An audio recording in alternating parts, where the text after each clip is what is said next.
Russia ഒരു വമ്പൻ ആക്രമണം അഴിച്ചുവിട്ടിരിക്കുന്നു എന്ന സുപ്രധാനമായിട്ടുള്ള വിവരം ഇപ്പോൾ പുറത്തു വരികയാണ്.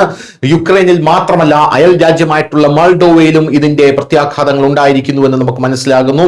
റഷ്യ യുക്രൈൻ യുദ്ധത്തിൽ ആദ്യമായി മറ്റൊരു രാജ്യം കൂടെ പങ്കാളിയായിരിക്കുകയാണ്. യുക്രൈൻ തലസ്ഥാനമായിട്ടുള്ള കീവ് ആക്രമണത്തിൽ റഷ്യ തങ്ങളുടെ വൈദ്യുതി അടിസ്ഥാന സൗകര്യങ്ങൾ ലക്ഷ്യമിട്ടതിനാൽ കീവ് നിവാസികൾ ദിവസങ്ങളോളം തണുത്തുറഞ്ഞ തണുപ്പിൽ ചൂടാക്കാൻ കഴിയാതെ വലഞ്ഞു എന്നാണ് ഇപ്പോൾ യുക്രൈൻ പറയുന്നത്. ഇതിനു പുറമെ ആക്രമണം മൂലം നിരവധി ആളുകളുടെ വീടുകളിൽ വൈദ്യുതി നഷ്ടപ്പെട്ടു. ഇത് അയൽ രാജ്യമായ മോൾഡോവയുടെ ഒരു പ്രധാന ഭാഗത്തിനും വൈദ്യുതി നഷ്ടപ്പെടുത്തുന്നതിന് കാരണമായി എന്നാണ് നമുക്ക് മനസ്സിലാകുന്നത്. അങ്ങനെ രണ്ടുപേർ തമ്മിൽ വഴക്കിട്ടാൽ മൂന്നാമൻ തോൽക്കുന്ന അവസ്ഥയിലാണ് മോൾഡോവ ഇപ്പോൾ. റഷ്യ യുക്രൈന്റെ വൈദ്യുതി അടിസ്ഥാന സൗകര്യങ്ങളെ ആക്രമിക്കുമ്പോൾ മോൾഡോവയ്ക്കാണ് അതിന്റെ തിരിച്ചടി ലഭിക്കുന്നത്. യുക്രൈൻ മോൾഡോവയ്ക്ക് വൈദ്യുതി നൽകുന്നു. അതിനാൽ യുക്രൈന്റെ വൈദ്യുതി ഗ്രിഡ് മോൾഡോവയുമായി ബന്ധിപ്പിച്ചിരിക്കുന്നു. അതിനാൽ യുക്രൈന്റെ വൈദ്യുതി ഗ്രിഡിനെതിരായ ആക്രമണം കാരണം മോൾഡോവയുടെ വൈദ്യുതി ലൈനുകളും തകരാറിലായിരിക്കുകയാണ്. ഇതുമൂലം മോൾഡോവയുടെ തലസ്ഥാനമായിട്ടുള്ള ചിസിനാവു ഉൾപ്പെടെ രാജ്യത്തിന്റെ ഭൂരിഭാഗവും ഇരുട്ടിലാണ് എന്നുള്ളതാണ്.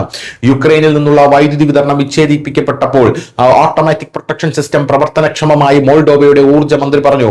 അത് വൈദ്യുതി വിതരണം വിച്ഛേദിച്ചു. വൈദ്യുതി വിതരണം പുനഃസ്ഥാപിക്കുന്നതുവരെ മാത്രമേ ഞാൻ ജനങ്ങളോട് ശാന്തത പാലിക്കാൻ പറയൂ. യുക്രൈനുമായിട്ടുള്ള യുദ്ധം കാരണം റഷ്യ കാരണം ഒരു യൂറോപ്യൻ രാജ്യം ഇത്രയും വലിയ വൈദ്യുതി പ്രതിസന്ധിയിലാകുന്നത് ഇത് ആദ്യമാണ്.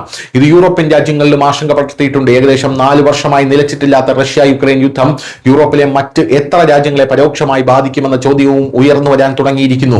വൈദ്യുതി ഗ്രിഡിന്റെ തകരാറ് മൂലം ഈ സാഹചര്യം ഉണ്ടായതിനെ യുക്രൈന്റെ ഊർജ്ജ മന്ത്രി ഔദ്യോഗികമായി വിശദീകരിച്ചു.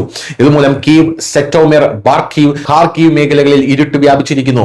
പവർ ഗ്രിഡ് ആക്രമിക്കപ്പെടുമ്പോൾ ഓട്ടോമാറ്റിക് പ്രൊട്ടക്ഷൻ സിസ്റ്റം യാന്ത്രികമായി സജീവമാകുമെന്ന് അദ്ദേഹം പറഞ്ഞു. ഈ വൈദ്യുതി മുടക്കം കാരണം യുക്രൈൻ തലസ്ഥാനത്തേക്കുള്ള ജലവിതരണവും തടസ്സപ്പെട്ടു എന്നുള്ളതാണ് മറ്റൊരു പ്രധാനപ്പെട്ട കാര്യം. Low voltage network Kyiv subway system അടച്ചുപൂട്ടാൻ നിർബന്ധിതരായി എന്നുള്ളത് മറ്റൊരു പ്രധാനപ്പെട്ട കാര്യമാണ്. News desk Malayalam.